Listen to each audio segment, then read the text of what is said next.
Welcome to the Timeless Wisdom Podcast. We're diving into something really fascinating today. Just 2 verses from the opening chapter of the Quran, verses 2 and 3.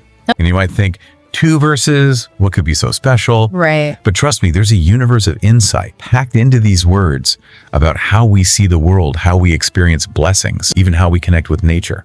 It's amazing how much these verses set the stage for our whole relationship with God and his creation. For sure. And one of the things that really jumped out at me from the source material was this idea of 2 types of blessings. Oh, interesting. Can you break that down for our listeners? Absolutely. So the first type is specifically for believers, those who acknowledge God's divinity and try to follow his guidance. These blessings are connected to faith worship and living a life that's aligned with Islamic principles, and they bring rewards both in this world and the next. So that means that even those who don't believe still benefit from God's blessings. Exactly.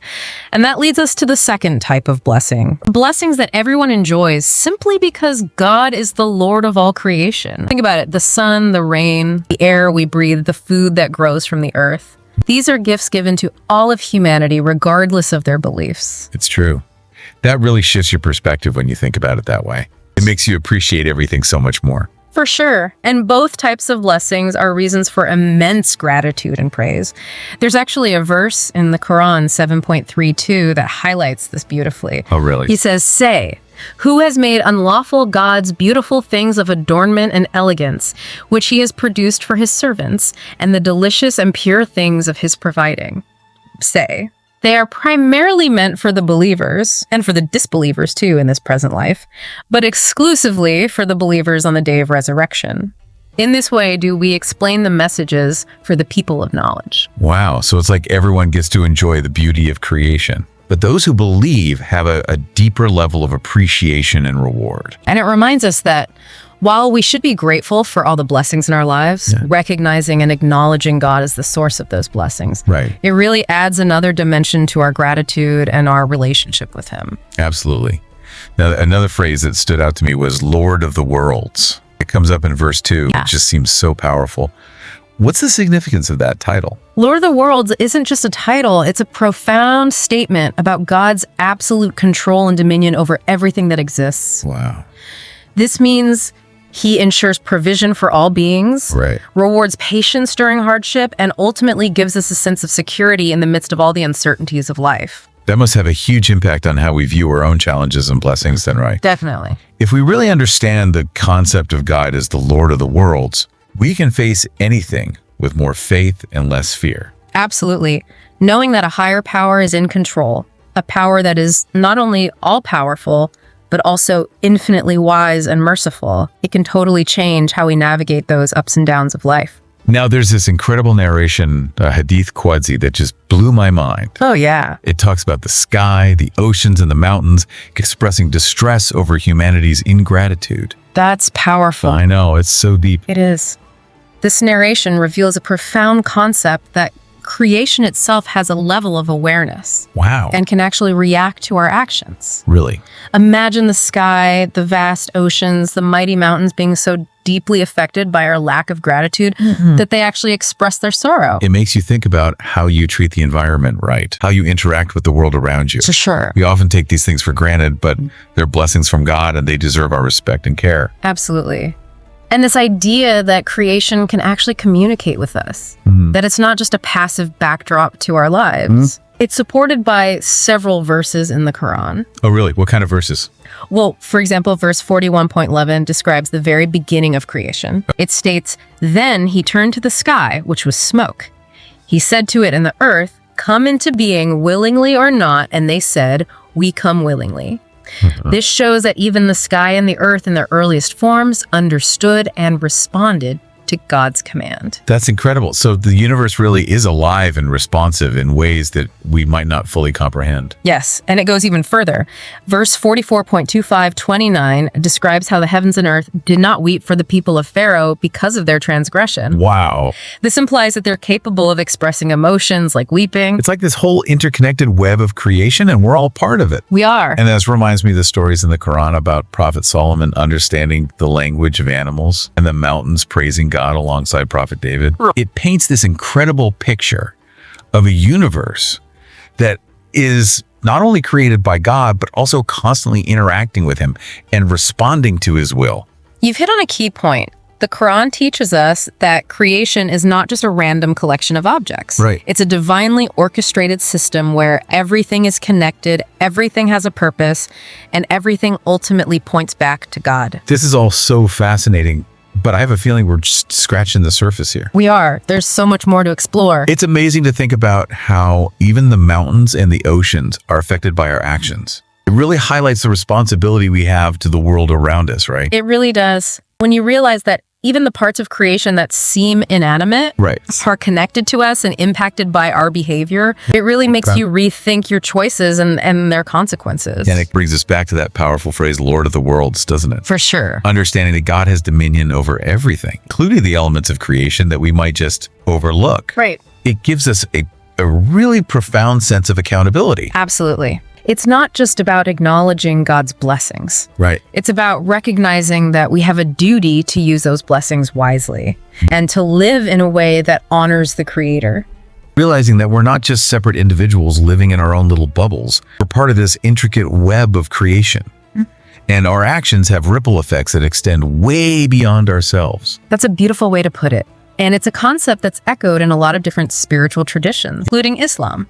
I've noticed that it seems like what the Quran was teaching centuries ago is now being confirmed by modern science. Right. Like you mentioned earlier, how creation is interconnected and responsive to our actions. Well, psychologists are finding that feeling connected is something larger than ourselves. Right. Whether it's nature or community or spirituality, it leads to greater happiness and fulfillment. It's amazing to see how science is catching up with what the Quran has been saying all along, right? It is. This concept of interconnectedness, of recognizing our place within this larger web of creation. It's crucial for both our spiritual and psychological well-being. So how can we actually apply this understanding of Lord of the Worlds and interconnectedness to our daily lives? What are some practical steps we can take? Well, one simple yet powerful step is to start each day with a moment of reflection. Before you jump into the busyness of your day, just take a few minutes to appreciate the blessings around you. The air you breathe, the food you eat, the people you love. Right. And while you're doing that, remember the phrase, Lord of the worlds. Let it remind you that you're part of something much bigger than yourself. And your actions have an impact on that delicate balance of creation. That's a beautiful practice. It's about shifting our perspective from me to we, from seeing ourselves as isolated individuals to recognizing our interconnectedness with all of creation. Exactly. And from that awareness, we can start making choices that are more aligned with our values. Right. And with the well-being of the world around us. It's easy to get overwhelmed by the idea of making big changes in our lives. But what you're suggesting is that even small shifts in perspective, small acts of gratitude and mindfulness can make a difference. They absolutely can. Every step we take towards living in harmony with God's creation, no matter how small, contributes to a more balanced and fulfilling life for ourselves and for the world around us. I love that. It's about recognizing that even in the midst of our busy lives, we have the power to make choices that align with our deepest values and contribute to a greater good. Yes, and it's about remembering that we're not alone in this journey. Right. God is always with us, guiding us, supporting us, and providing for us, even when we don't realize it. This has been such an eye-opening conversation. It has. I feel like we've only just begun to explore the depths of these verses. There's so much more to discover, and that's the beauty of the Quran. Its wisdom is inexhaustible. Every time we return to it, we find new layers of meaning and guidance. It's like a wellspring of knowledge and inspiration that never runs dry. Exactly. And the more we delve into its teachings, the more we realize how relevant they are to our lives, no matter what challenges we're facing or what questions we have. So what's one key takeaway you hope our listener walks away with today? What's the one thing you want them to remember? I hope they remember the profound implications of the phrase Lord of the Worlds. Let it serve as a constant reminder of God's presence in every aspect of their lives, inspiring them to cultivate gratitude, to act with responsibility, and to seek guidance from his teachings. That's beautifully said. And I'd like to add one more thought. Remember that the Quran isn't just a book to be read. Right. It's a guide to be lived. Its wisdom is meant to be applied, integrated into our daily choices and our actions. Absolutely. The Quran offers us a path to a more meaningful, fulfilling, and purposeful life, Right. both in this world and the next. But it's up to us to take those steps, to put those teachings into practice. I think sometimes people get intimidated by the idea of studying the Quran. Right? They think it's this complex, ancient text that's only accessible to scholars. But what we've been discussing today shows that even just a few verses can hold incredible wisdom and guidance that's relevant to our everyday lives. You're so right. The Quran is a book for everyone, regardless of their background or their level of knowledge. Right. And it's never too late to start exploring its teachings. That's a message I think everyone needs to hear. So if you're listening and you've been wanting to learn more about the Quran, I encourage you to take that first step. Find a teacher, join a study group, or simply pick up a translation and start reading. Right. You might be surprised by what you discover. And don't be afraid to ask questions. There are so many resources available to help you understand the Quran and its message. Exactly. There are websites, apps, podcasts, even YouTube channels dedicated to explain the Quran in a clear and accessible way. Speaking of YouTube channels, if you're looking for more insightful content like this, I highly recommend checking out The Broke Entrepreneur. They have a fantastic channel with videos on a wide range of topics, including personal growth, spirituality, and entrepreneurship. Yes, they're a great resource for anyone looking to live a more purposeful and fulfilling life. Absolutely. It's incredible how much wisdom is packed into just these 2 verses. We've talked about the 2 types of blessings, the profound meaning of Lord of the Worlds, Right. and the interconnectedness of creation. And it all comes back to recognizing God's presence and power in every aspect of our lives. Right. And I think that's where the real transformation begins, when we move beyond just acknowledging these concepts intellectually and start actually living them. Exactly. It's about taking that knowledge and applying it to our daily choices, Right. our interactions with others, and our relationship with the world around us. So if someone is listening and they're feeling inspired to put these teachings into practice, where do they even begin? What's a practical first step they can take today? Well, a great starting point is cultivating gratitude. We talked about the 2 types of blessings. Right.